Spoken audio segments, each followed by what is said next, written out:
முக்கிய சட்ட விழிப்புணர்வு அறிவிப்பு.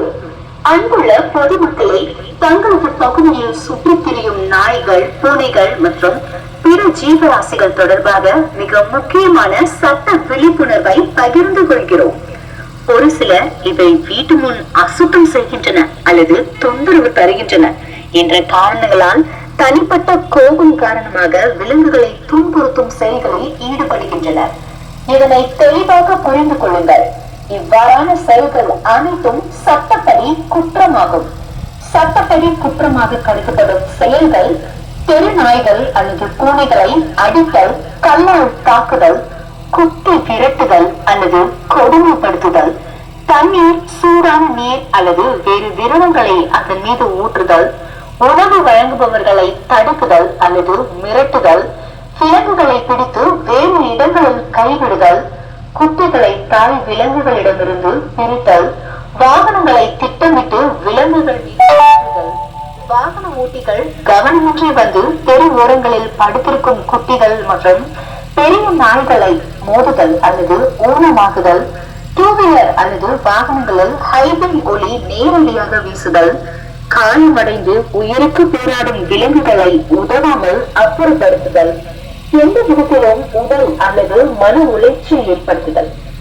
சட்ட விளக்கங்கள் என்னவென்றால், மேற்கண்ட செயல்கள் கீழ்கண்ட சட்டங்களின் கீழ் குற்றமாகும். Prevention of cruelty to animals act 1960, Bharatiya Nyaya Sanhita BNS 2023, முன்னாள் IPC 428 மற்றும் 429க்கு இணையான பிரிவுகள். Animal birth control dogs rule 2023, விலங்குகளை காயப்படுத்துதல், ஊனமாக்குதல் அல்லது கொல்லுதல் போன்ற செயல்களுக்கு 5 ஆண்டுகள் வரை சிறை தண்டனை மற்றும் அபராதம் விதிக்கப்படும். மேலும் animal welfare board of India மற்றும் தமிழ்நாடு விலங்குகள் நல வாரியம் வழங்கியுள்ள வழிகாட்டுதலின்படி தெரு நாய்களுக்கு உணவு வழங்குவது சட்டப்பூர்வமான உரிமை.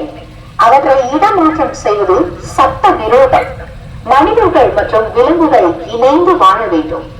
முக்கிய கூடுதல் தகவல் என்னவென்றால், தற்போது தமிழ்நாடு விலங்குகள் நல வாரியம் மாநிலம் முழுவதும் பல்வேறு மாவட்டங்களில் வீடில்லா நாய்களுக்கு கருத்தடை மற்றும் வெறிநோய் தடுப்பூசி பணிகளை செயல்படுத்தி வருகிறது. இந்த பணிகள் முறையாக நடைபெற அந்த பகுதிகளில் நாய்களுக்கு உணவு வழங்கும் நபர்களின் ஒத்துழைப்பு மிகவும் அவசியம். அவர்களை தடுத்து நிறுத்தினால் நாய்களை அடையாளம் காண முடியாது. கருத்தடை மற்றும் தடுப்பூசி பணிகள் பாதிக்கப்படும். தொழில்நுட்பங்கள் தொடர்பான பிரச்சனைகள் அதிகரிக்கும். எனவே உணவு வழங்குபவர்களை அந்த பகுதியின் விலங்குகள் மேலாண்மையில் முக்கிய பங்கு வகிக்கின்றனர் என்பதை புரிந்து கொள்ளுங்கள். நீதிமன்றங்களின் வழிகாட்டுதலின்படி அவர்களின் ஒத்துழைப்புடன் நடவடிக்கைகள் மேற்கொள்ளப்படுகின்றன. முக்கிய பசியான விலங்கு உணவு தேவை, இது இயல்பு. பிரச்சனையை தீர்க்காது, அதிகரிக்கும்.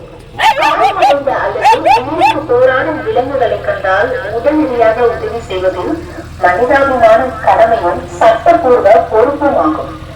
சரியான நடைமுறை. பிரச்சனை இருந்தால் மாநகராட்சி, ஊராட்சி, பஞ்சாயத்து அலுவலகத்தை தொடர்பு கொள்ளுங்கள்.